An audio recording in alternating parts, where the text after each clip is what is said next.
Hey guys, it's Scott Beasley. How's everybody? I hope you are well. It's beautiful here today, and I hope it is there too.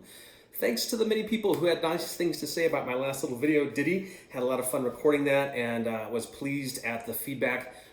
This kind of fits into that. There's some other thoughts here, and I share these thoughts not from a point of authority or superiority in any way, just some ideas that I'm hoping would trigger positivity and harmony as we're proceeding down the path of time and learning new things about ourselves and each other. The idea I want to share today has to do with the reflective quality of criticism.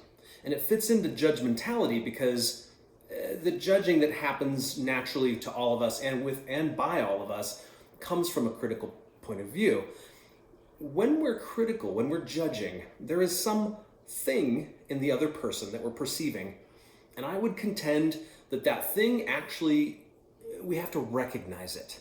There's this reflective quality in traits we don't like, that we don't care for, that we might point out and criticize. And what those are things that we recognize in ourselves that we don't want to have, but we do. Let me think of an example. I was driving down Prospect after coming back from Home Depot last weekend. It was cold.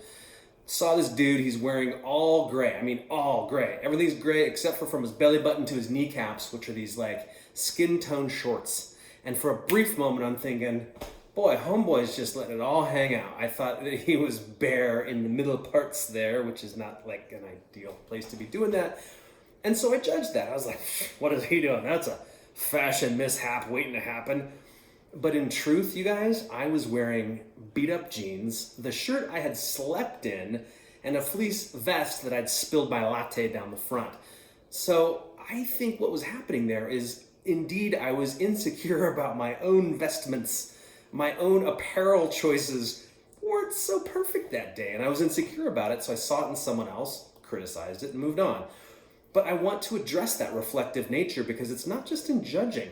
It's in criticism, it's in arguments, it's in things we're triggered by. When we perceive something in someone else that we don't like about ourselves, that we kind of know we have, we try and distance ourselves from it. We don't want that. Think of a time you've been triggered. The thing that triggered you might hold a little present, a little thing to work on in yourself. Because isn't that really the only person we can influence? Is this person inside? It doesn't matter what we say, think, do, argue, criticize. We are not going to really change that other person. In fact, some would say that if we're criticizing someone, we're only entraining them more in that behavior that we're trying to diffuse.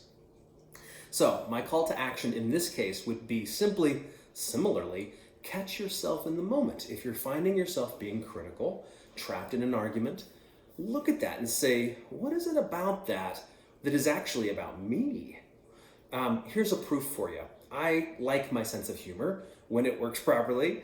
I have friends that have good senses of humor too. Doesn't it stand to reason that the quality I like about myself is something I'm drawing to myself? And so I want to be with these friends. I want to have them around. I enjoy that time together. The reverse corollary, I think, is also true. When we're triggered, when we're angry, when we're upset or critical, that has something to do with something inside of us that we don't like. So, assignment for next time. Check it out. If you find yourself triggered in a moment, if you're judging someone who doesn't really need to be judged, figure out what it is about that points inward. We can only control ourselves. The only person we should try and control is ourselves. If we look at that, take that, and grow from the experience, I think we all will learn a lot more, be more harmonious, and go more joyfully through life. Thanks for listening to my ideas. Hope you're having a great day. I'm Scott Beasley. Bye-bye.